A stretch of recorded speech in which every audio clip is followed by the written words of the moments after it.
Student voice is the true opportunity for students to grow, reflect, and share on a small or a global scale.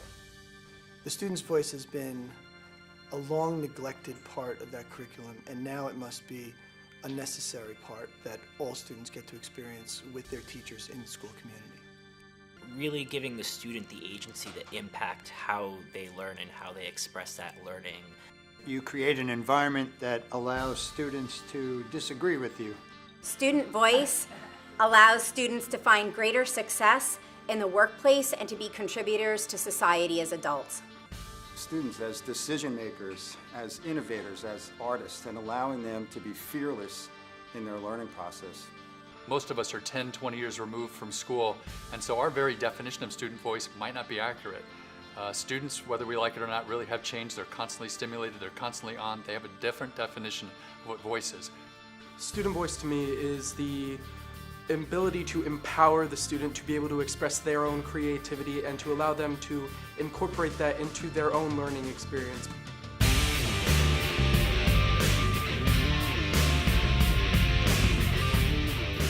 Welcome everybody to DisruptED TV, where every little idea could make a big difference in your classroom or your school.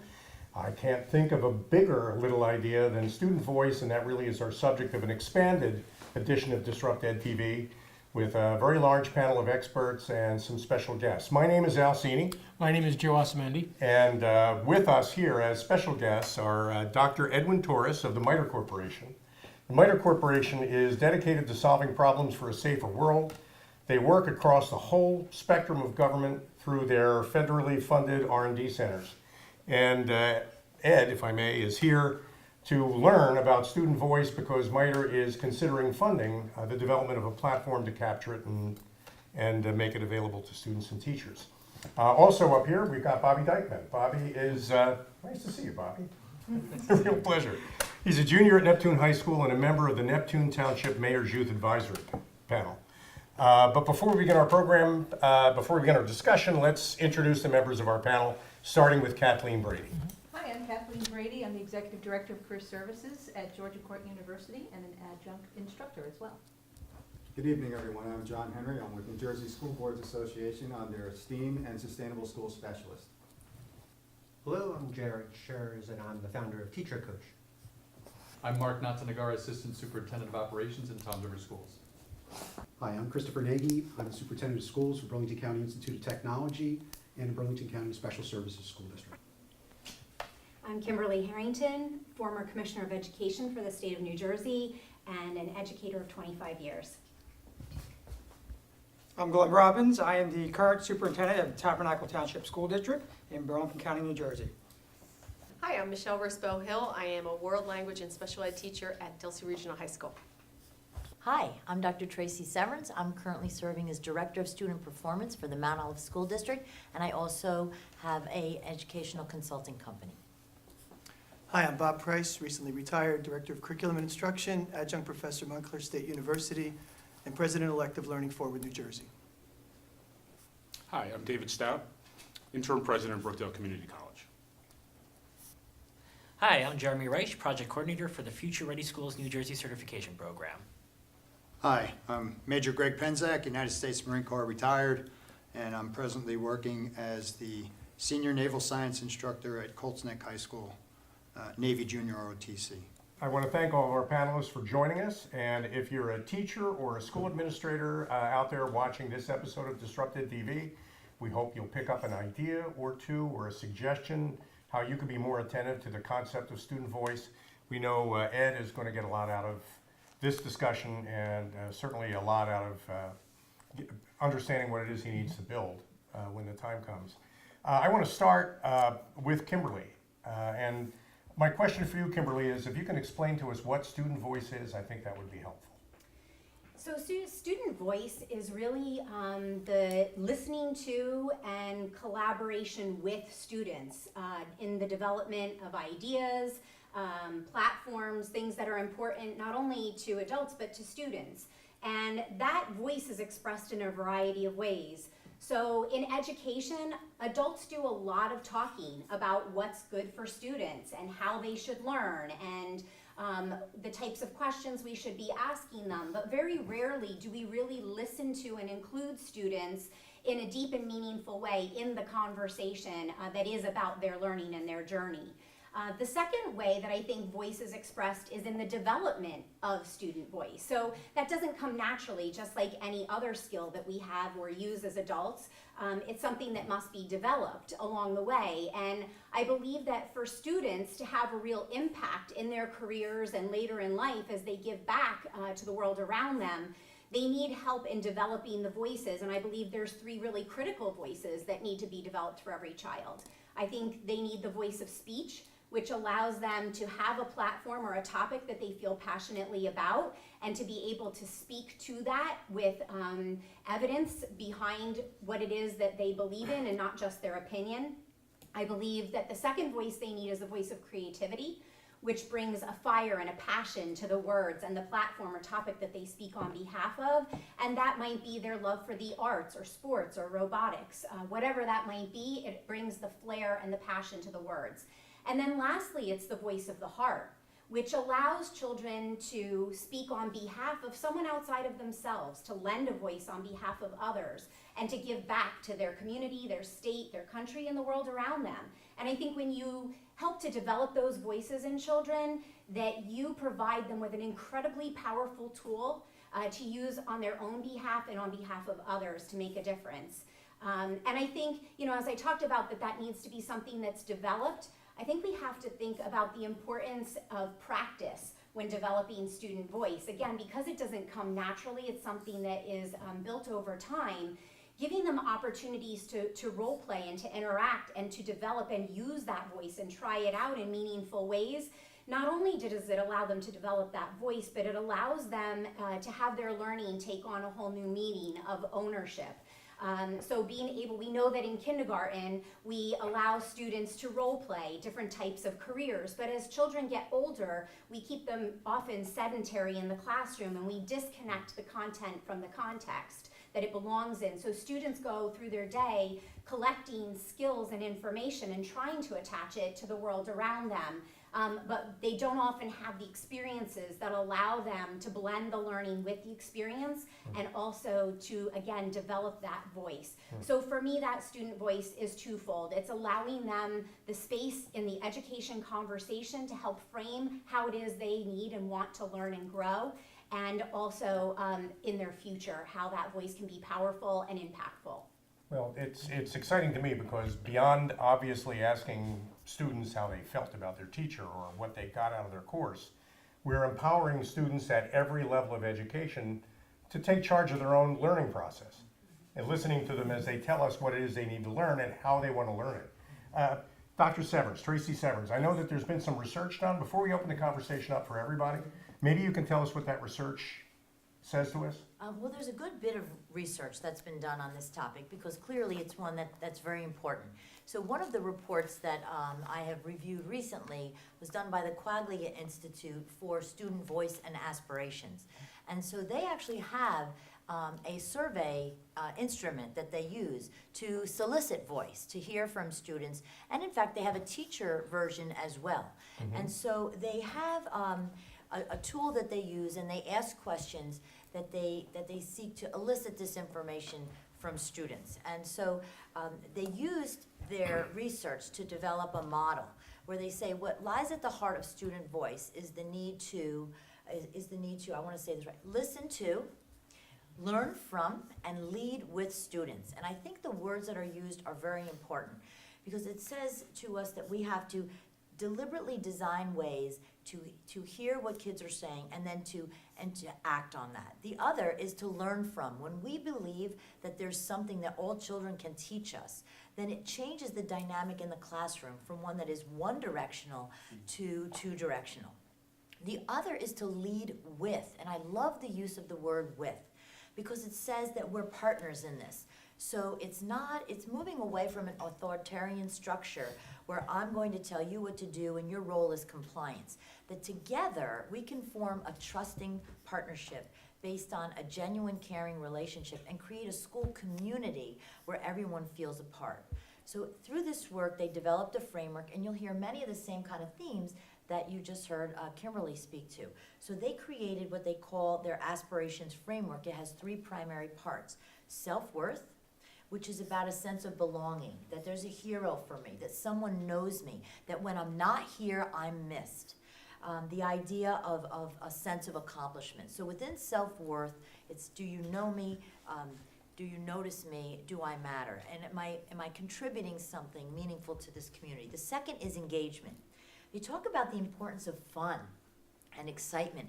Learning should have a pulse, and I think in too many classrooms, it's just devoid of any excitement. And they say that curiosity and creativity, which you heard Kimberly speak to, and a spirit of adventure, that I believe that when we see ourselves as partners in learning, that the classroom can come alive and be a very dynamic space. The third aspect of their framework is purpose. And they talk about leadership and responsibility, and they talk about the confidence to take action. So at its heart, it is really, as Kimberly was saying, it's about working with the head, the heart, and the hand. Many of us recognize that from Sir Giovanni, his definition of leadership. But I think that plays a role throughout our school community. That's great.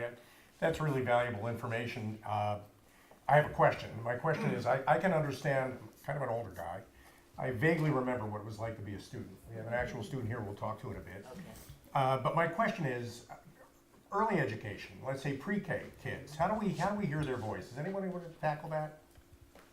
I would say, I think that voice is expressed in many different ways, and it's not always in speech. It can also be in action. And I think our children from pre-K on up often speak to us through their actions. So if we're listening to them, we can hear them be disengaged. We can hear them be intrigued and interested.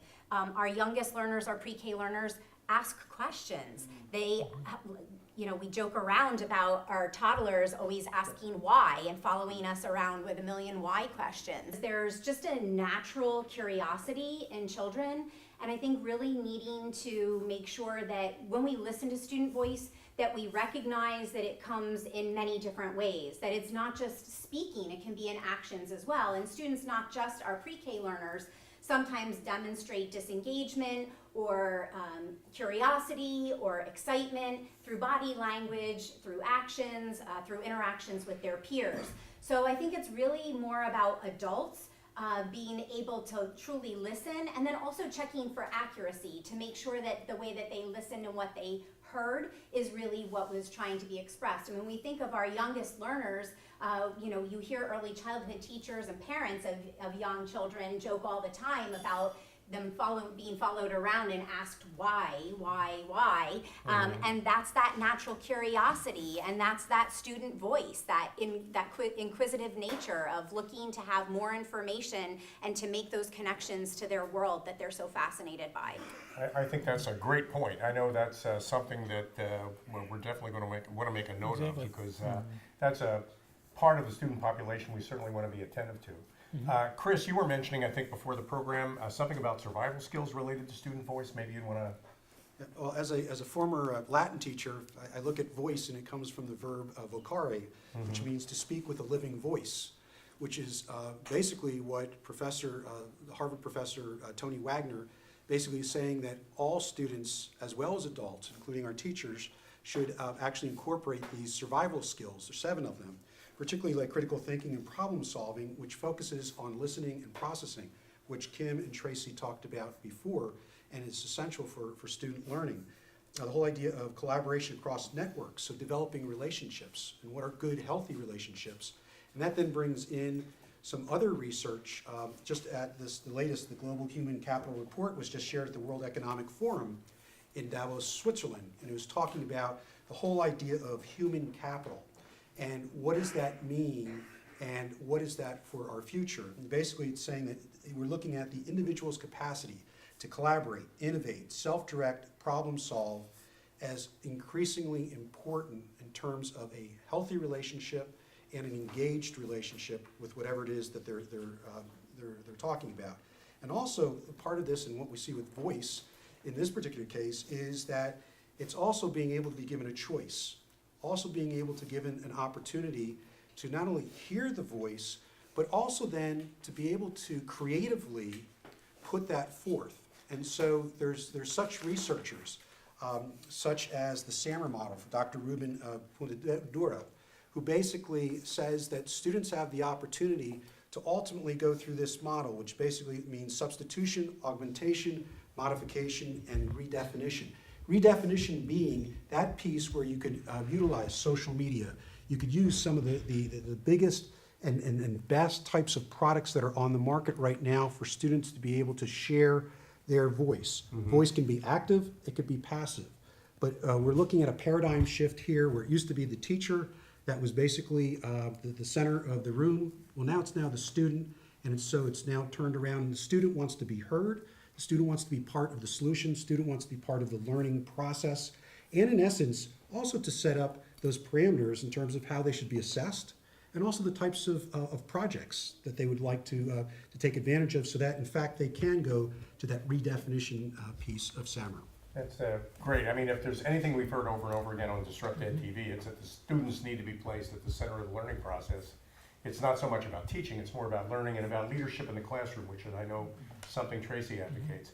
But as you were talking about creative problem solving, I was thinking about Mark Nadanagara's experience with makerspaces. Maybe you can talk a little bit about that and how it relates to student voice? Sure. Several years ago, I attended my first World Maker Fair, and like so many educators, when you expose yourself to experiences in the outside world, you often think, how can I bring this into the classroom? And what I saw at the World Maker Fair was people of all ages, all types, all backgrounds, all languages, totally captivated by what they were doing, committing hours and hours to work that there was no reward for. They weren't doing it for a competition. They weren't doing it for prestige. They did it because they loved it, and they naturally collaborated together. And who doesn't want that in their classrooms? So I've been promoting this kind of maker mindset, and then over the past few years, I've realized it doesn't really matter what we call it. There's a lot of initiatives that are going on that really talk about that same idea of letting students create, problem solve, apply what they're doing to a real world problem, a problem that they identify, a problem that they love, something that has meaning to them personally. So we really try in our schools now to not only give students real world issues to address, but give them a situation, let them identify the problem. And what you find from that is they all see it differently. It's really a very old idea. Piaget and Vygotsky in the 50s and 60s were promoting something called constructivism, which I think today people misconstrue as let's get kids building. But really the idea is that we construct our reality based on our personal experience, the experience that we bring to something. And since every kid in the classroom has a very different experience, a very different background, they're going to interpret what we're doing with them differently. And if we consider that, if we teach differently so that every kid has an entry point into what we're doing, which means turning it over to them, then they're going to be more engaged, which is what these folks are talking about. They're going to be able to solve problems that they care about and be dedicated to them. So makerspaces are just a place for them to do it. A makerspace can look totally different no matter where it is. It suits the curriculum, it suits the model of what's going on. It's a place where kids can explore, they can get access to different kinds of tools, they can collaborate. They can, if you've got some really good high tech, which doesn't have to cost a lot of money, they can connect with people all over the world and just have this great experience that they can't have in a traditional setting. It's not just learning how to do things, it's also learning life skills, like how to collaborate with other people, how to cooperate, how to support other children, even when things aren't working out. And as you're describing this, from a traditional teacher's point of view, I'm thinking about something Bob Price mentioned earlier. How does a teacher get ready for this unpredictable classroom environment?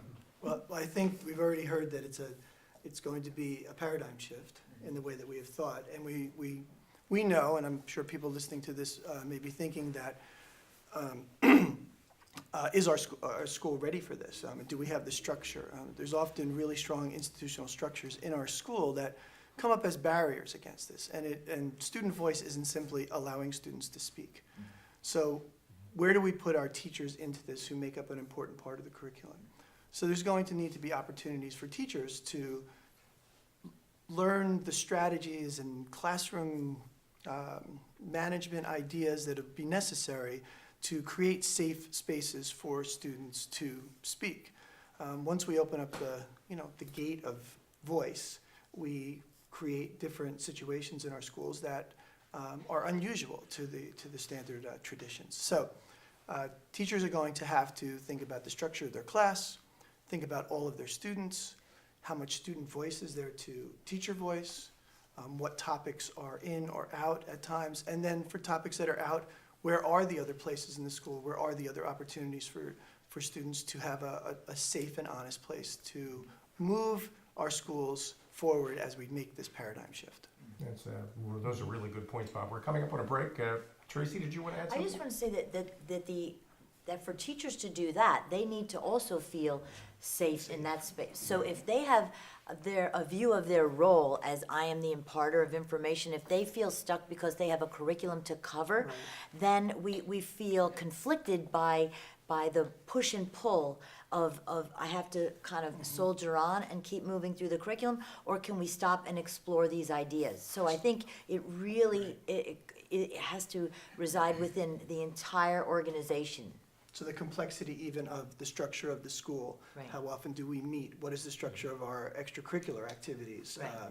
And then again, do we honor what we're going to hear from students? There has to be that faith that when we hear something, it is part of our school community, not something that's just on the outside. Perfect.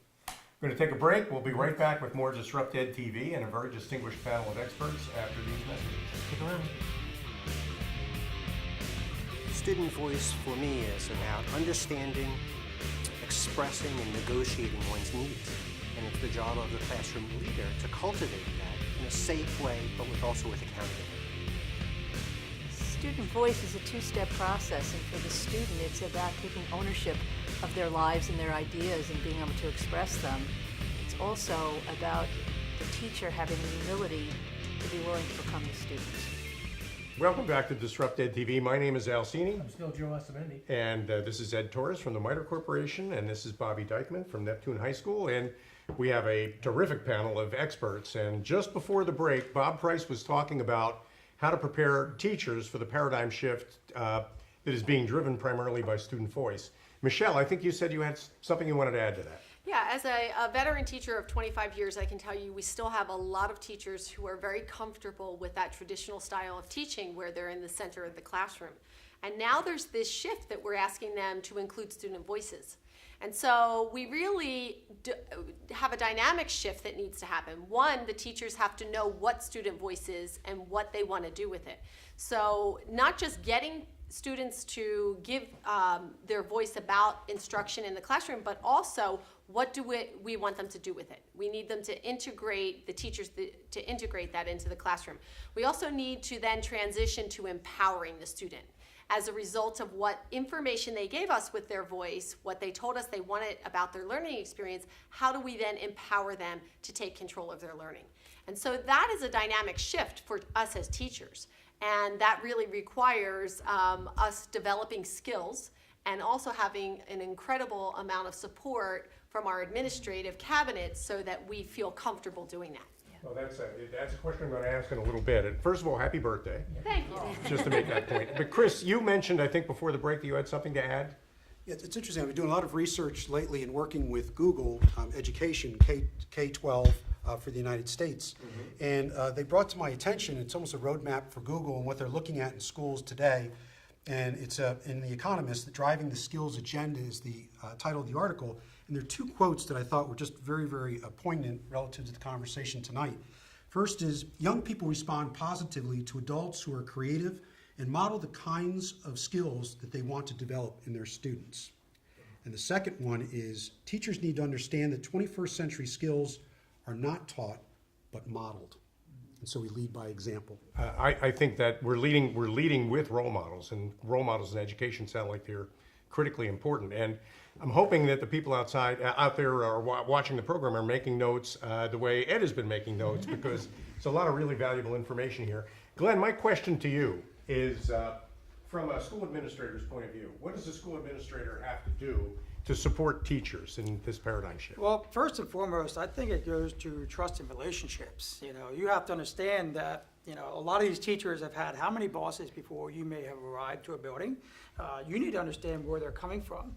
They might have a skill set that might have been diminished over the years because someone said it wasn't good enough or restricted them in that way.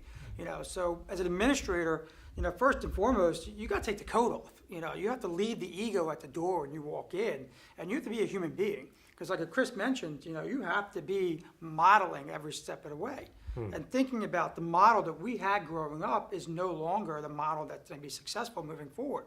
You know, the principals I had growing up, I never saw.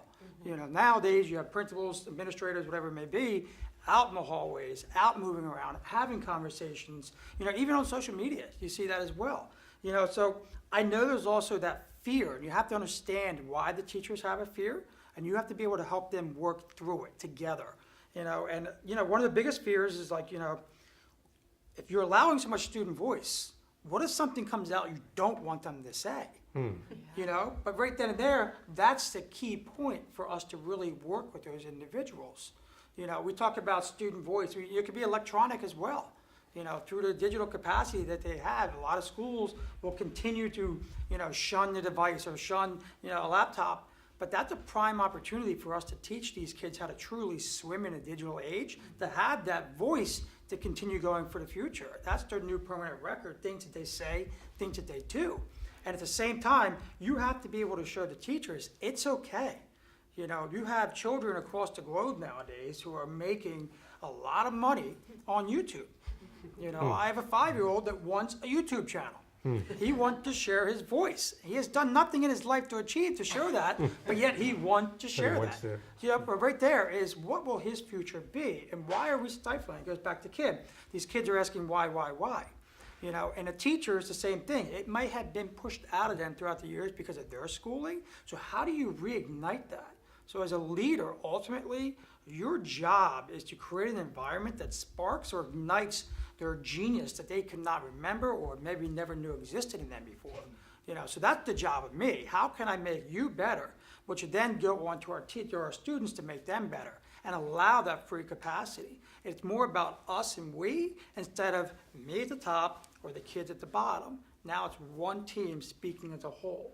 You know, and when those kids feel the trust and respect from a teacher that's getting trust and respect, that goes a lot further than anything we've ever had before. You know, Well, so- I think sometimes too, when teachers express a certain vulnerability, I don't know everything. You may teach me something today. I think that kind of give and take between a teacher and a student is very empowering for the student. And what you're telling me, Glenn, though, is that a school administrator has to move beyond permitting this to encouraging it and supporting it. And I think, you know, just one exercise that I did earlier this year was, you know, I have a brand new administrative team. I took them outside, totally outside of the school building, and we did exactly what you just said. We had to share each one of our vulnerabilities from within the building and also at home. And I wanted the team to hear what was going on, because once we started breaking down those barriers, we really became a team. And then from there, when they started seeing how we did it, they could go back to the teachers and do the same thing. And once again, we're all human beings. We're not your boss. You know, we're not, you know, a doctor or whatever your, you know, area may be. We're a team that's there for the right reasons for the kids. And it's like you mentioned before, you're leading with the head, the hands, and the heart throughout the entire process. But you have to trust them, and you have to know what people are truly going through in order to make an achievement on something. You do that with your teachers, it goes to the kids. That's important. When you said we're all human beings, Ed wrote that down. I just sort of let you know. I think he knew that, but he wrote it down anyway. I want to take the questioning now to Major Greg Penzak. Greg, if you don't mind, you know, one of the things I think a teacher might push back on is, I've got a lot of kids in my class, and I really don't have the time to get to know them all, and I've got a lot of material I need to cover. How many kids in your program? Well, we have 190 students in the program, and that's part of the challenge for the teacher. We're all talking about the teacher can't just be giving out information. The teacher, I use a different word. I don't talk about teaching. We talk about training, and we put the things out. But the students, we want their input. Matter of fact, as soon as they start the program, just like in the military, it's like, you know, what's your name? Bobby. What? Sir, yes, sir. Speak up. I want to hear you. Yell. And we start to get them to be unafraid of actually hearing their own voice. Actually hearing their own voice. And Well, we try to do a lot of leadership building in the initial things with making them work together. And that's where Mark was talking earlier about maker spaces, and I'm thinking leadership reaction course at Officers Candidate School, and now all the Marines do it, and all the services have it. It's a series of challenges, and you say, okay, Jeremy, you're in charge of this one. Here's 4 people that you got to get through this, and it could be something they have to get across, and they have to use leverage or lifting people up. They have to get over a wall, but you just step back and they figure it out. And somebody's in charge this time, and if he or she is a good leader, he looks at the people we just gave him and says, anybody got any good ideas? And automatically, then you get those kids that don't ever say anything. They're just kind of there. And he goes, well, what about trying this? And everybody looks at him and goes, oh, he actually speaks and he knows something. And there's an idea. And there's Maybe an we can idea. act on that. And now they, that connection that we were just talking about, you start building these little connections, because now when you get on to the next step, right? That person that was in charge and the people that were on that team were like, hey, that was a great idea that you had, And they So it's possible to get to know the particular requirements, needs, limitations of 190 kids. Right. And allow all 190 of those kids to express themselves where they are without having to move to a new place. Now, I think after that's a while, making kids feel safe and meeting kids where they are is a big part of the student voice proposition, and that was great. I really appreciate that. Thank you. I want to move on to John, though. John Henry because John, you represent a unique point of view, the school board, and maybe you can talk a little bit about that. And I was a former classroom teacher for 14 years. So right now my role is with New Jersey School Boards Association, and some of the comments that were going around the room about building relationships, and that's what I see a lot in the state, is there's relationships that are broken. There's not collaborations, there's not communication, there's not an understanding of what the issues are. And so we've actually been using the leadership reaction course with our relationship with the U.S. Army, and now we're going in and training board members on just how to get along, how to do team building. We're doing students, we're taking them to the joint base and training students, and we're training teachers. Because if you don't have that opportunity to have the teachers and the students and the administrators and the board members working really together really well so it flows, how are you going to teach content? How are you going to have student voice when everybody's all doing their own thing? You have to have that continuity. So from a school board perspective, there is a research study was done about 10 years ago, and it connects the knowledge of the board to the student academic achievement. And the study basically is the more the board is informed and the knowledge they have, that the student achievement in those schools has gone up. And so we know that from a school board perspective, and so we do a lot of training on that. And so what we've seen around the state is that, again, if you have that flow with the board and they're talking and they understand issues and what can be done, even embedded into policy. So now what we're talking about, student voice, wouldn't that be great if it was policy and it was like embedded in the culture of the school? What if it was embedded in the strategic plan of the school? Okay, or how about a board goal? And that's the objective, maybe one, there's multiple goals that they can have, but what if one was student voice? And then back it out from there, and having a relationship with the superintendent of the school who could then translate to the rest of the admin, the administrators, the teachers, to the students, even community members. What does that look like from a community of learners, including beyond the walls of the classroom or the school grounds? Mm-hmm. So the board has a big role, but they need to know. They need to understand what that looks like and how it can be supported. And I wanted to go back to what Mark was talking about, maker spaces, right? So these are great environments for a student voice, right? But what I see a lot is that the boards, they're spending money on what I call the STEAM bling, okay? And they're spending a lot of money on these things, and they can have a maker space, or they're calling it a maker space, call it what you will, right? But they're spending money on like 3D printers, and the kids are making keychains. Okay, well, that's not authentic problem solving, not project problem-based learning. It's just kids are going through the motions, teachers are in control, all right, and they're just making keychains. That's not what we want, right? We want it to be open-ended, collaborative, even entrepreneurial, right? And so this is where the shift is, and all of the comments, by the way, that everybody's making are awesome.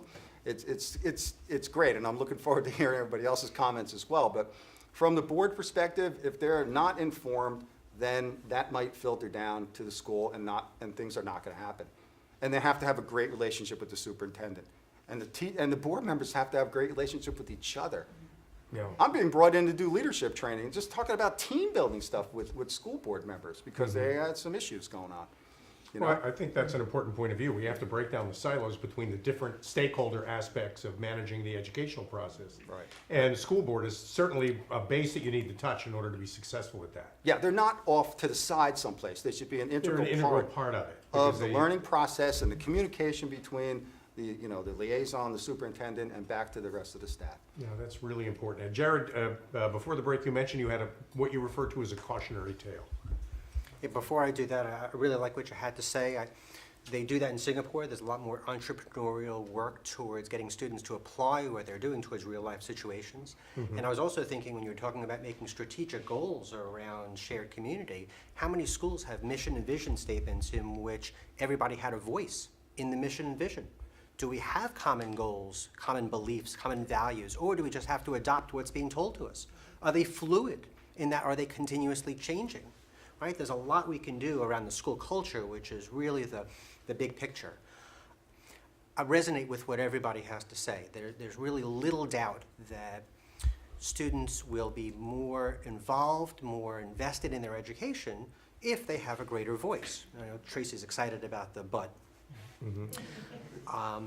We know that across the country, about 50% of the kids are disengaged, about a fifth are actively disengaged. It's a really staggering number. And we know through research that when kids are given a voice, their outcomes are better.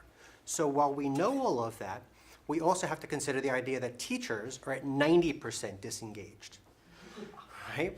That's a staggering number. And if we're going to have the expectation that teachers are going to implement this paradigm change, well, how are we going to be able to do that without helping them become self-reflective practitioners? Because in essence, if we're really going to help them become leaders and not managers of the classroom, they have to be able to see themselves clearly in relation to others. That's what a self-reflective practitioner is.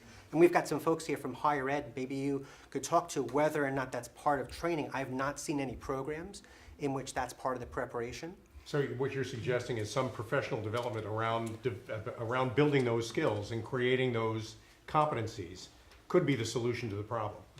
But from a school administrator's point of view, though, I imagine it starts with the expectation that this is the direction we want our school to go in, doesn't it?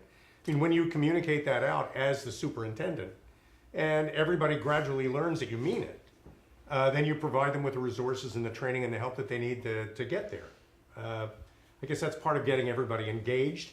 That low level of engagement is amazing and maybe a little depressing. And let's not confuse engagement with what technology companies talk about engagement. Glenn and I have spent a lot of time talking about technology companies professing to help kids get engaged, but what they're really talking about is stimulating dependency and reliance on the technology. So we need teachers need to be discerning and good consumers, so there's socially responsible technology, right? Because if we talk about both the content and the process of teaching, well, we're going to ask kids both what their interests are and how to create sort of a shared curriculum, but also the method by which we're doing it. Because if we give them too much free rein, how much are they going to gravitate towards what's stimulating but not necessarily creating self-sufficiency? And I've got some research that suggests that traits, according to teachers, are considerably deteriorating. Self-sufficiency, empathy, social skills, right? And this could have something to do with our increased reliance on technology. It's really important to know. I want to point out too, for people watching the program, every one of the guests is reachable. You'll be provided with contact information. I'm sure they're all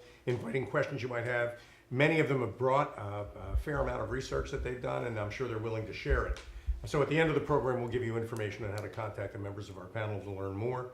Before we leave this segment, we're coming up on a break. I wanted to ask Kathleen Brady about her thoughts. Student voice, preparing students for the workforce, because that's what you do at Georgian Court, isn't that true? Exactly, and I feel a little bit like an outlier here, because while you're all the educators, I'm preparing them for the world of work. So I see all of this through the lens of the world of work. And a couple of things that struck me as you were talking about the different research that was out there, very similar research is done for the world of work. 2/3 of Americans are disengaged in the workforce. The things about problem solving and collaboration, that's what employers are saying that they want.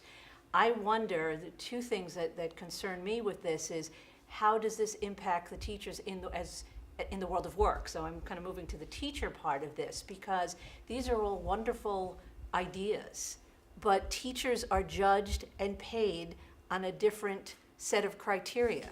So they are paid based on outcome, right? That is the thing that amazes me every day. It's all about outcome, outcome, outcome.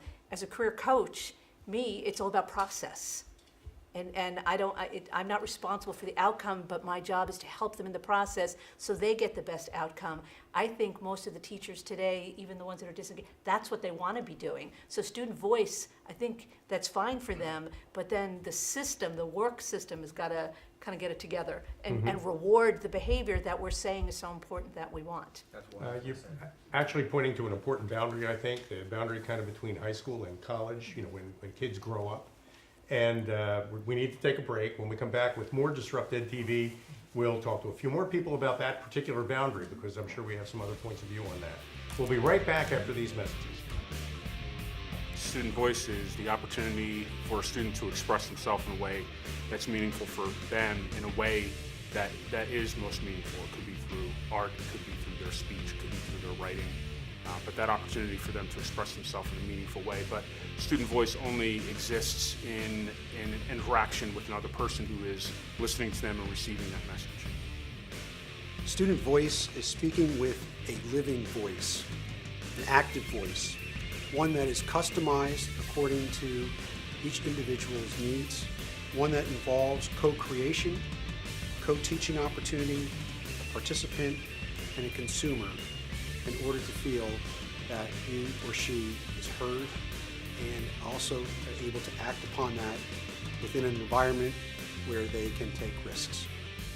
Welcome back to DisruptED TV. My name is Al Cini. I'm still Joe Osamendi, and a special edition Well, here. welcome back, Joe. And we have a couple of great special guests. We're going to be talking to Bobby a little bit more. Bobby Dykeman, who is a junior at Neptune High School. We also have Ed Torres from the MITRE Corporation, who's potentially developing a system around student voice. Now, just before the break, we were talking with Kathleen Brady of Georgian Court about preparing students for the workforce.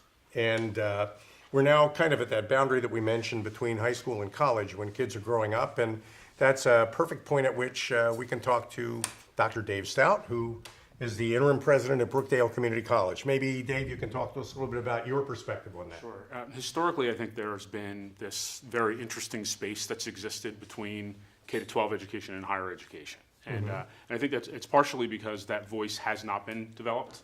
It hasn't been established through historical systems of education. But there is that expectation once a person reaches higher education that they have established that voice, that they've developed that competency, that they have developed that self-efficacy to speak for themselves. Because we're talking a lot about voice, but there's the student piece of it, that individual has developed a certain sense of self that they can speak for themselves. And that's an expectation when a person arrives in higher education, that's already been established. So there is historically that gap that exists, and it's our expectation that the person has already developed that. So I believe what's happened for higher education is that we have migrated to, we have attempted to fill that gap by helping the student to establish their voice, helping them to develop their voice. And because again, it may not have been established through that traditional route of K-12 education.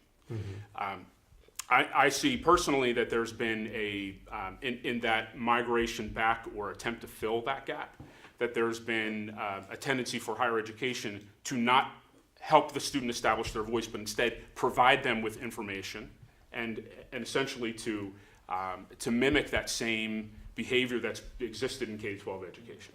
So, and that's a true failure, because it's higher education's role, it's their responsibility to help the student to bridge from K-12 education into the workforce.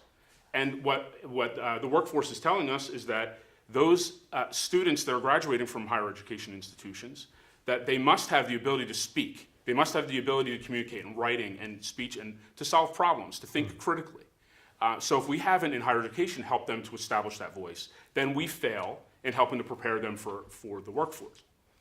To me, that strikes me as so important. That means that your catalog can't be something static. It has to evolve, and it has to evolve quickly sometimes based on not just the voice of the students, but also the voice of the community that they're ultimately going to become an active participant in. You have industry and what industry is expecting from you and what they need. I think that's great, and that's another aspect of student voice, and thank you for that, Dave. Appreciate that. And Jeremy, while we were talking earlier, there was some discussion of technology, and I know because you're a project manager basically for Future Ready Schools, you've got some perspectives on that. Maybe you can share a few of those with us? Yeah, well, I mean, having all these conversations, I've seen, working at NJIT, I don't work directly with those who are students at the university, but I work with a math professor, and I see students come in who are clearly geniuses in their fields, in their scientific fields that require the logics of mathematics, but who have absolutely no capacity to communicate. I walk around and, you know, I'm the kind of nice historian guy who'll go around saying hi to everyone headed to the bathroom, and I have people who just like look down and walk and scuttle through. But as Dr. Bouquet, who I work with, says, you know, he went into math because he didn't want to write. He had no desire to write. He hated writing. And now he came to the realization in the field that it's almost no math and really all writing, because you have to communicate what you learned as a student, as a professor, whatever it might be. And if you can't do that, then what's the point? You're not sharing that knowledge. And I think that sharing of knowledge is really important in general. I was part of that 50% myself who was completely unengaged. For anyone from Livingston who was my teacher, I apologize. And the reason for that is because I just sat in the classroom, stood there, and yeah, history class was great, but I was, you know, the 4-year-old who'd watch the History Channel. So that was fine. But any other class, you know, teachers were disengaged, I was disengaged, and I had no voice. I had no agency to choose the outlet of my learning or to the outlet of showing my learning, and therefore I wasn't engaged. And in those places where I see that, like a Tabernacle, Glen School, who I had the awesome opportunity to visit, those students have pride in their learning, and really even deeper, going further, a real deep understanding of the teaching and learning that's going on in their schools and what that background is. Because for me, I didn't know who the superintendent was. I still don't know who my superintendent was. He's walking around with Eagles jackets. They know who he is. And just seeing that pride in students in what they're doing, because they're so engaged, is just so inspiring, getting them involved. Running Future Ready Schools New Jersey, you know, we touched upon with John having board members and stakeholders involved.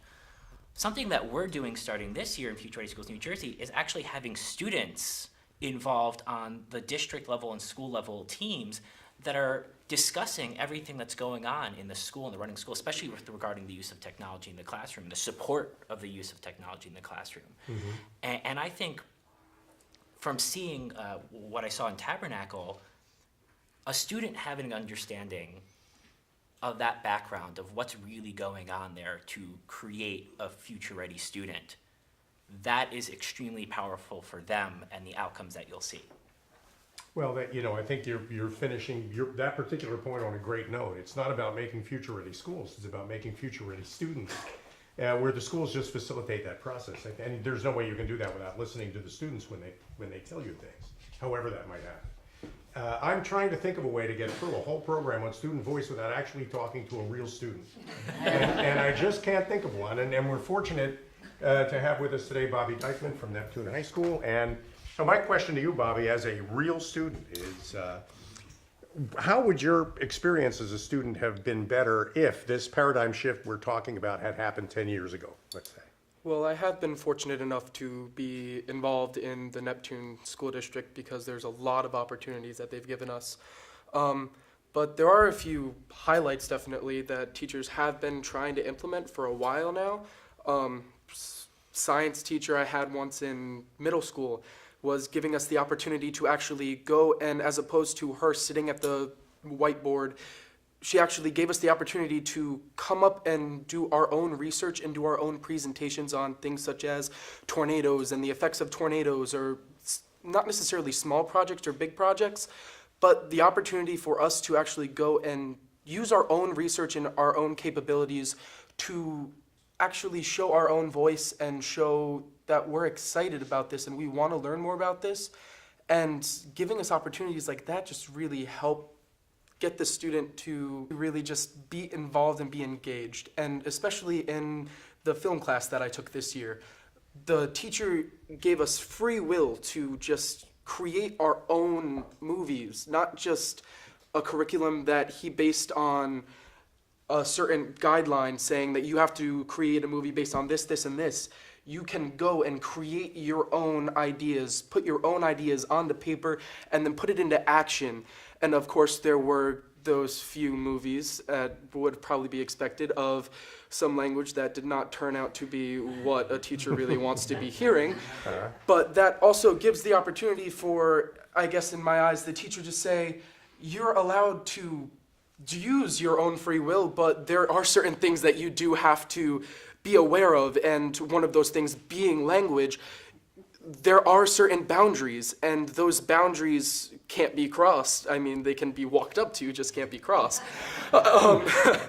But it's really just one of those things where if you give a student a voice, and what I get from a lot of my friends that talk to me and I talk to them about the same exact thing that we're talking about right now, if you give a student the opportunity to share their own voice, and you give the student the opportunity to put their words and their thoughts into action, it's just one of those things that gets you so much more engaged, because you feel that you're really getting your own voice being heard, like everybody's talking about, and it's just really uplifting, and it makes you want to go to school, because I know there's a lot of kids out there, me being one of them sometimes, that do not want to get up at 6 o'clock in the morning to be at school at 7 o'clock. And that's a struggle for a lot of kids to be able to get up out of bed and get to school in the morning and to say, I have to be here for 8 hours. And then sit through and be disengaged if teachers aren't really allowing them to use their own voice. But I have been gracious enough to have a lot of teachers that have given the opportunity to show your own voice, and have given so many students the ability to really say, I want to come to school, I want to be engaged, and I want to, one, get good grades, of course, and two, just to be a part of the classroom, because I know that I really matter. I mean, of course, there are also some teachers that don't use those same philosophies. A history teacher that I did once have really was just textbook-driven learning. And textbook-driven learning does work for a lot of people. It also is not exactly a number one fan for a lot of other people, given the fact that a lot of people need to see hands-on learning and action. And it's just, if you're not giving a student the opportunity to show that they know what they're talking about, such as through action, it's just not something a student's going to be engaged in, and that just is a struggle for a lot of students to get through the day in general. I think, so Bobby, I'm your teacher. You're asking me to trust you. You're asking me to give you the ability to deviate off the path that I might have said or that I might have imagined? In some ways, yes. I mean, of course, there are supposed to be those set regulations, but there's always going to be extra stuff that isn't always going to be thought of by the teacher. Mm-hmm. Because as, I forget who said it, but somebody said that the student can possibly show the teacher something else, something new that the teacher didn't think of or that the teacher didn't know of originally. And being able to have that extra perspective, especially from a teacher too, I just feel, and correct me if I'm wrong, teachers in the panel, but having an extra outside viewpoint always helps, because not only does it expand your learning, but it helps expand the students' learning. Because if you have another perspective, you can work that into what you're teaching to the other students that you may have throughout the rest of the day. And having people in limited quantities to larger quantities walk off that path that is set by the curriculum standards sometimes, it does help in the learning process, because students are willing to look at other points of view. Thank you. You did great. I think that's student voice, and I guess the response isn't always a comfortable response. Sometimes it's a challenging response to a teacher. So I guess we're at a part of our program where we can start asking our panelists to maybe freeform on some things that we haven't talked about. Is there something we've overlooked? What do we need to talk about next? Remember, Ed is taking notes.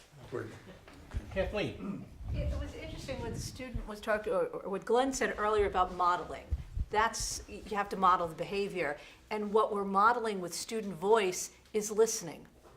If we're listening to the students are going to be more open to listening to us.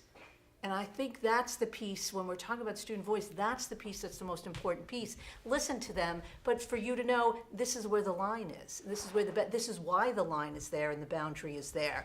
You can accept that if you have felt like you've been heard. And that, I think that's the critical piece of student voice. That's, I think that's such a great point. I know teachers who, when they're talking to small children, will stoop so that they're addressing the child eye to eye rather than looking down at them. I mean, all that change in the traditional, you're the audience, I'm the teacher role is really what you're talking about. I think that's... It's also interesting in the world of work, the question of why, that's become a model for people when they're doing projects. Mm-hmm. You have to answer the question why 5 times.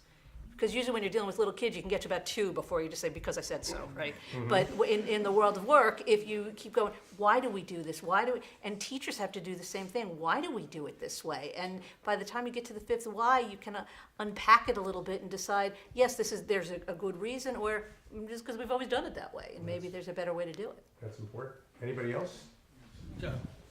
Jared? For the teachers at home that are worried or feeling pressured by the idea that one more thing is being imposed on them, I think everybody on this panel recognizes that we're in sort of an outcome-based system right now. We're moving towards greater accountability, which means that there's more focus on results. There's going to be a pendulum switch back, and we're going to focus more on process like we were talking about, which means that there's going to be, hopefully in the future, more time and more availability for teachers to be able to do these things we're talking about, because we know if we don't, kids are not going to feel more vested in their education. Chris? Going back to ancient philosophers like Socrates and Plato, one of the biggest things that the terminology at that particular time was that there existed a midwife. And the midwife was, the role and responsibility was to actually question the individual, to kind of draw that innate knowledge from that particular individual. And I think the challenge in hearing tonight is that students have great gifts. It's a matter of the types of questions that the teachers, administrators, etc., ask in order to draw that out of the students and to give them that particular voice. Much like the ancient philosophers being the midwives to draw that out. And I just heard that very, very clearly throughout the evening. And I congratulate you. Great job. That's great. Kim? I just want to piggyback on what Chris just said, because I think my big takeaway in listening to this incredible conversation tonight, thinking about that drawing out the voice, I always think about what are the expressions of voice and the actions that we take. And I had, I think, 3 key takeaways. Glenn talked about that digital voice, and that's so powerful because it can be our greatest virtue or our greatest vice, and needing to learn how to use that just really resonated with me. I really want to continue to think about that. And then Mayor Pensack, when you shared about teaching children, but I think adults too, to be unafraid of hearing our own voices, not belittling ourselves, because the voice is not just the voice that we say to others, but our internal voice also, and the courage that it takes to hear ourselves and to take action and to stand up for ourselves and others. And then lastly, Bobby, you are the heart of this conversation, and you spoke so eloquently on behalf of all of the fellow students, but your big takeaway that I took was the importance. We talked, and you heard it throughout the conversation tonight, about teachers being ready to hear things that they may not want to hear. And when you spoke about word choice, I thought that was such a great teachable moment and opportunity, because you can use those words and they may or may not be appropriate, but part of the lesson of developing voice is how to help elevate your voice and not diminish it. And so sometimes you might choose to use words that are fine with your friends, or for maybe if you're designing a video game or something else, but knowing how the word choice and the voice to have to get a particular message across and not taint your credibility in the process. And I really appreciated your sharing that and helping. That really resonated with me to think about that in the future. Great. We're running late. This is a terrific episode, and the conversation is really stimulating. We're running a little late on a break. When we come back, we'll talk some more with our panelists, and we'll also bring Ed into the conversation. I'm sure he's got some questions. We'll be right back with more DisruptED TV after this. You and the student feel free to express your opinions, to come to a conclusion that maybe isn't one where you both agree, but you both agree to disagree. Children are born expressive and curious, and then something happens. So maybe one of the questions we should be asking is, what should we stop doing?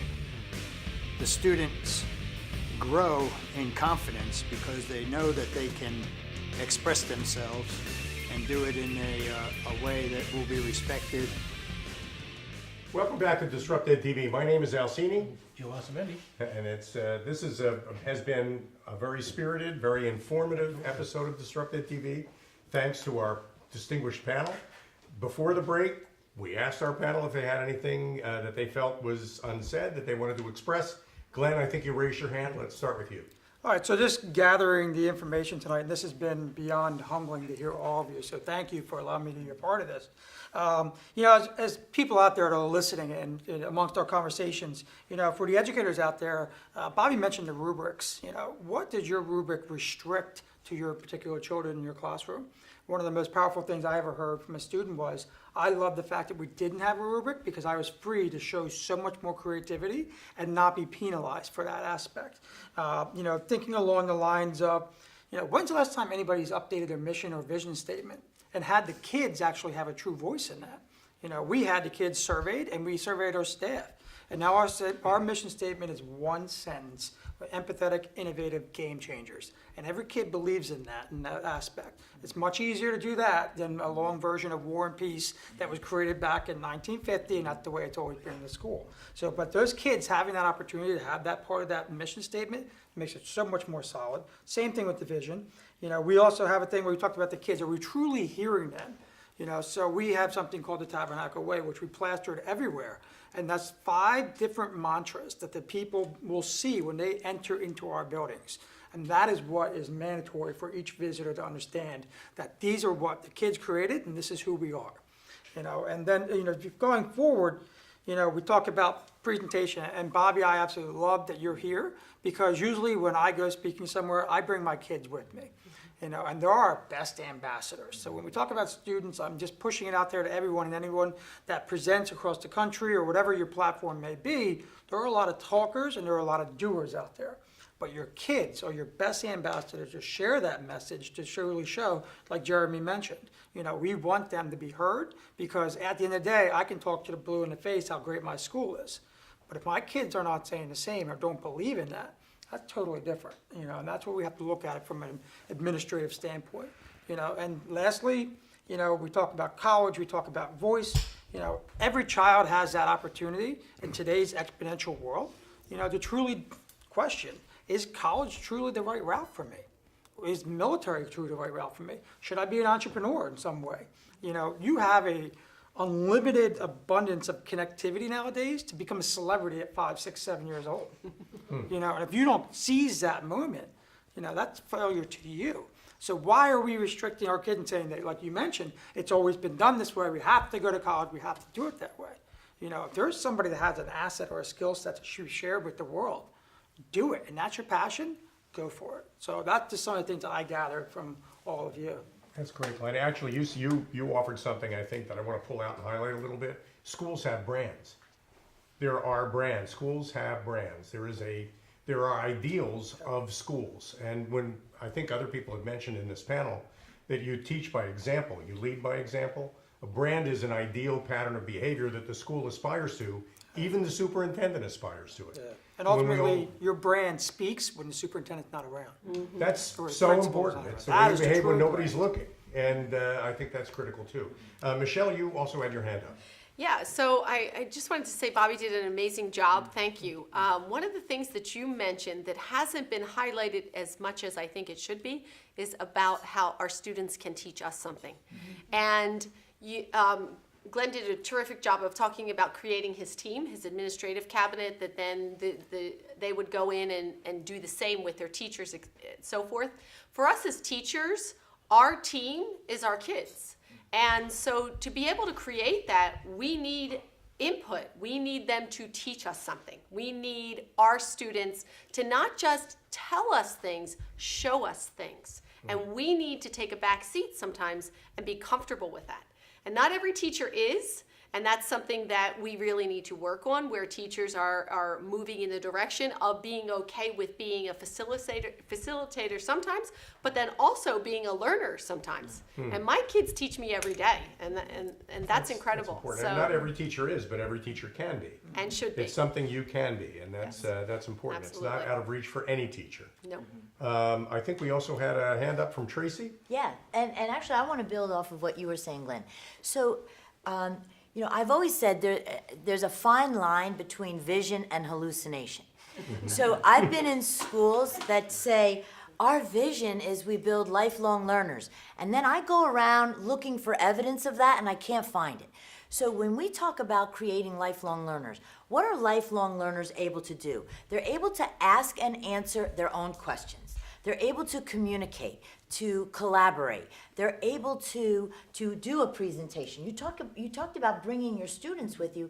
Well, you have an expectation for the way they are going to comport themselves, that they are going to speak loudly and clearly enough to be heard. So this is something that if we're going to say, if the sign on the wall says we build lifelong learners, then I want to challenge us to look within our house and to find evidence of that. And if you don't find it, start to do something differently, because it's not just going to happen by magic, by prayer, by dreams, or by stating these goals. We have to be deliberate. And when I have done work with teachers on, for example, teaching students how to engage in sustained discussions in their classrooms, one of the things I share with them is, well, have you looked at the speaking and listening standards? What have we been talking about here tonight? Student voice. I think the most ignored standards are the speaking and listening standards. And you know where they start? Kindergarten. And can you talk with a diverse group of learners? Do you come to a presentation or collaboration prepared? And when I share the standards and teachers look at the expectations for their grades, they say, oh, they struggle with this. They don't know how to do it. Yes, that's why we have to build the skills from kindergarten. And we have to be deliberate, we have to be purposeful, we have to provide feedback, and when we do those things, then students will be capable, they will be confident, they will be competent to speak their voice and hear their own as well, as you were mentioning. That's great. Now, as you were talking, I was thinking about what you do in Teach for Results. I have that right, and you can't just say you did it, you have to prove it with data. That's right. That's very important too. Bob, you had your hand up? All right, so now after this panel, I have 4,000 new ideas on the table that have to be addressed, right? And I'm sure that the viewers are feeling the same way. And I think what I'm taking away at the end is that what we're talking about is school change.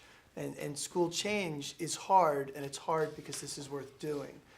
Jared had mentioned, if a teacher's watching this, many will see this as, okay, here comes another thing, another layer we have to do. So there has to be that discussion on what comes in, what comes out, what's worth keeping, but we can see that student voice is really important here.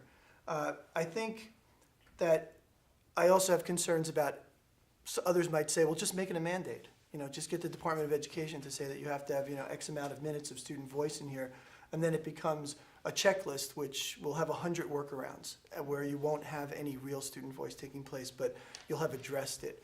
I think the only way to address it is with a lot of the ideas that were spoken about tonight, and that idea of if we can get those risk takers, because it's risky to make this kind of a change, and if we can also get administrators and boards of education and the public to support that risk and give active permission to teachers and to students to make this change, it can happen. But without that active permission, I've talked to principals, they say, my teachers know. They know they can do that. And then you talk to that teacher and it's like they're fearful of the next evaluation or the next test score that comes through. So it's going to have to be active permission to make this happen, because this is worth making the change for. Yeah, that's great. I think that's a great point. I was thinking while you were talking of the Peter Senge quote, people don't resist change, they resist being changed. And people are willing to change if they're shown a way to change that works. When it's directed to them, then they tend to resist it. And I think everybody on this panel has been leading by example with everything they've said today. Well, before we close the program, we want to hear from Ed Torres, who's developing a system, will be developing a system on student voice. You have a couple of questions, I think, and yeah, so as you know, I'm proposing a research project to my company, and there's an opportunity to gain funding from my company to conduct this research. And you've all done a fantastic job, scoping the problem and framing the problem. What I'd like to know is, what are your ideas, methods, approaches on possibly solving it or addressing the problem? Just to brainstorm and get some ideas to think about how can we actually approach and resolve this problem. Anybody want to take a shot at it, just to start? Okay, Dave? I think it has to start with courage. It has to start with courage to expose yourself, and that is both for students and also for teachers. We've mentioned before that we have to have, as educators, we have to have that willingness to maybe expose what we don't know, in that in providing an opportunity for students to use their voice. I think we have to acknowledge that the very foundation of it is that we have to have trust and courage, that allowing that student voice to emerge, it's going to happen in a safe space.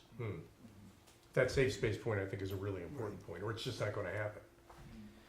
Yeah, my recommendation, based on my recent experiences, I've recently had the opportunity to start working with John Henry and school boards in the Army on their steam tank competition, and to work with a nonprofit led by a junior in high school. This is the junior in high school's nonprofit in Watchung Hills, who had an ed tech focused hackathon. So I say, when you have those students working in either steam tank or these hackathons, and they're choosing a problem and they're solving it, have a hackathon.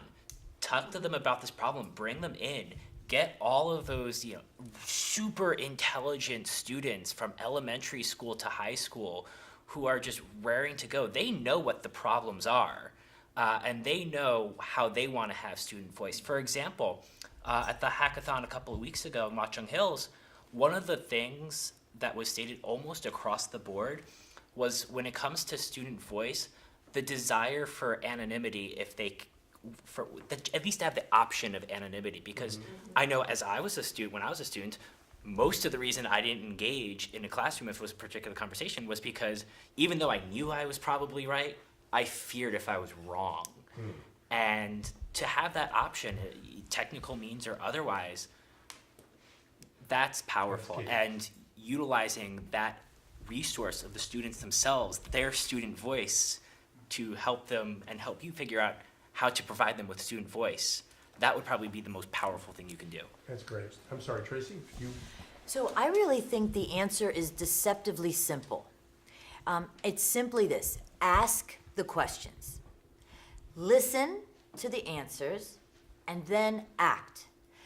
I think what people want to know is do you hear me? More than just, did you really hear me? And so we have an obligation when we listen to seek to understand, to really go beyond our own biases or perceptions. So to really listen and then to do something. Because what I've learned is, when people watch, and they do watch us, after we ask that question, if you do a survey, if you have some means of gaining their insight or their input, if you don't do anything, please don't expect them to answer you next time. Because people are looking to see, you have to build your credibility by showing an openness, a receptiveness, and a willingness to act. And a very simple tool that I learned about a number of years ago is called a malosa. Now, when I first learned about it, I thought they said mimosa, and I got really excited.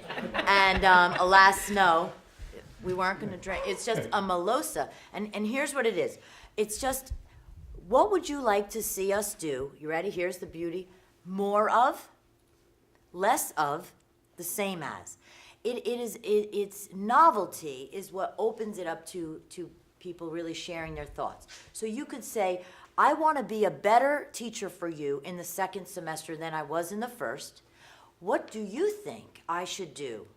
More of, less of, same as. And when I have worked with teachers who had the courage, just like the courage to ask, one of the things that kids say over and over when we say more of, they say time for us to talk, time for us to do, opportunities for us to put our hands on it. Less of, you know what the kids say? talking. Stop talking, for God's sakes. We heard you the first time. You talk and you talk and you talk, and we don't get to say anything. Same as, and then they ask us to keep doing the things that we're doing right. We have to have the courage to ask, but only if we're going to have the willingness to act. We're coming up on the end of our program. Based on what I'm hearing from all of you, what Ed needs to take away is that this system that he builds has to apply at every level of education from pre-K through graduate learners. It has to respect confidentiality where appropriate and where necessary. It has to provide a safe space where the student's voice can be expressed without risk and without fear. And all that information has to be kept safely, securely, managed in a way that is consistent and compliant with all the necessary rules, but also protects for me, I think it's important that the student's voice transitions from one class to another class, and that what a student says at one part of their educational experience becomes something that is of value to them at a later part of their educational experience. So that it's not just an individual experience within a school, and I think that's where, whatever this system is, I think that's where the system comes in and is useful. Go ahead, Michelle. One other thing, which is how we capture that student voice. We have to have a variety of ways to capture it.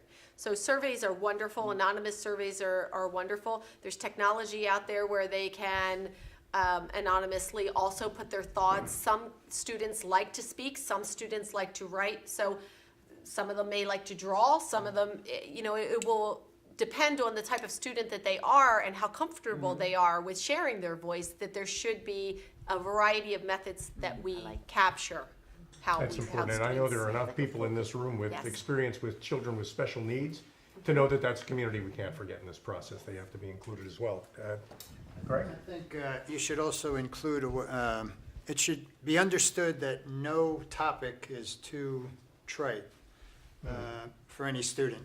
And I'm just, I'll go back to several years ago, Mrs. Obama came up with the lunch, the healthy lunch thing, and they instituted that at my school, and the students hated it. And I asked, well, why don't you go to the principal? And they said they don't want to hear about it. And I said, well, get the student council and, maybe put together a, something in writing and everybody sign it. And, give it in and say, you don't want this. And it never changed. And finally, it just got to a point that the students were throwing away so much food, they said it's got to go. And there was a school in Ohio where the students actually went in and had they showed how much they were displeased, and they got their lunch and everybody walked in and threw it right in the trash. And they created a huge mound of food saying, this isn't what we want. So I think that doesn't necessarily go right to education, but it's their environment, it's their school. And they were telling you through actions, like, hey, we don't like this. Let's change it, and it finally did change. But I think if there was a space for them to just talk about things that impact them, I mean, an army moves on its stomach. That's what we say. And so do schools. That's you true keep with somebody schools, fed, they're going to be happier. And so it's little things like that. I think that's a good point. Kimberly, the point you wanted to make? Yeah, I just wanted to say that when you're developing a platform, I think that you want to really protect the organic nature and the beauty of voice in general, because I think what tends to happen, the more something gains traction and we begin to talk about it, it gets branded, or it becomes words that lose meaning. And so I think your platform really can be a place that elevates and celebrates voice, and doesn't. I think there's a fine line where you can have it micromanage or organize or have so many sort of rubrics and boundaries around it that it can take away from the beauty. So I would say to just make sure that the essence stays celebrated. Yeah, and just to add to that, thinking about what you had mentioned a few minutes ago and what Kimberly just said, we have an opportunity in every single day to be that champion, that teacher of the year or that educator of the year that we always wanted as a child. And now we have an opportunity to actually do it, but we often forget about it at times. Like we have that in sense that, wow, we could truly be the big difference maker But sometimes we let that hedotic adaptation take over, and we go back to what we've been so used to doing. You know, so I say it all the time, every child deserves a champion or a true leader that we always wanted as an individual when we sat there years ago. So, you know, stand up, make that movement, and like you said, recognize and appreciate what you have. Glenn, that's a great point. We have a little bit of time. Jared, I guess, and then we'll come to you, I'll make it quick. John. It's important to understand that there are always three types of change in the world. There's incremental, transitional, and transformational. In transformational change, that's when we're focused on process balanced with outcomes. And this is a paradigm shift in which we're asking teachers to create more leaders, not more followers. Carol Gilligan was the first to do this with women, talking about finding your voice. And this is what we're doing for children. But in order to do that, it requires a whole shift, right, on the process. You've got to be willing to give up a lot in order to move forward, and that's a great point, I think. And John, you had a I love the point of the food on the floor, and that took courage for the students and leadership, and it was authenticity. They did it their way. It was theirs. They that's a owned great it. point. They had to step up to that. And I think that realistically, if we drop the fear and look at the fear as opportunity, and those conditions for that can start in the school, and they can start with the teachers. But the teachers have to, you know, be supported by the administration that they can drop the fear so they can have these open-ended and collaborative and entrepreneurial classrooms. Great. Well, we're coming up on the end of this very special DisruptED TV, and I think there's still a lot to be said, but so much has been said. I think you rounded down to 4,000 ideas, Bob, when you mentioned how many ideas we came out. I think we came out with quite a few more. Ed, you said you had one thing you wanted to say to everybody before. Yes, so I recently completed my doctorate, but I remember a few years ago I had my first class, and one of the students asked my professor, what does it feel like coming into a room feeling like you're the smartest person? And his response was, when I enter a room, I feel like I'm the dumbest. So that's how I felt today. Thank you very much for your thoughts. You are the experts. I was here to collect a lot of data to put this research proposal together, and I don't think I'm done, but you know, let's maintain contact. And I didn't hear from everyone about your ideas, but I want to hear from you. Please let me know. I'll leave my contact information You brought here. a bunch of business cards. So thank you very much. And thank you for Thanks. taking all those notes. It's great. And this was a terrific panel and a great discussion. You owe yourselves a round of applause. So on behalf of our panel, my name is Alcini. Joe Asamendi. Ed Torres, a total pleasure, absolutely. Bobby, thank you very much for your insight. It was very helpful. We hope you'll all join us again on a future episode of DisruptED TV. If you have ideas about student voice, you can email them to studentvoice@disrupt-edtv.com, or you can go to disrupt-edtv.com/studentvoice, or you can contact any of the people on the panel with any of your ideas, and we'll give you that contact information at the end of the program. Thank you all for joining us, and we'll see you again on a future DisruptED TV. Student voice means making sure that every student feels known, noticed, and heard. And it is a school's obligation to act on what they hear. It shapes the learning environment so that it becomes a learning community where everyone feels a sense of self-worth and value. The more that you allow a student to be able to express themselves, the more engaged they're going to be, and the more they're going to want to learn, and the more they're going to take that knowledge that they do learn and put it out into the world and use that in their everyday lives. Because at the end of the day, that's what education is really for, and that's why we need to be able to allow students to express themselves and be able to take that along the road with them as they go through their life. I believe that that's the end result. You really want to try and build their confidence so that they hear their own voice, and that voice is one that's worthy of being heard. Student voice allows for a partnership where all voices are heard and are part of the action and or the influence. The good news is that all of this work we're talking about is the solution to that. If we let students have that voice, they define it, they take charge of it, and we don't even have to worry if we're wrong.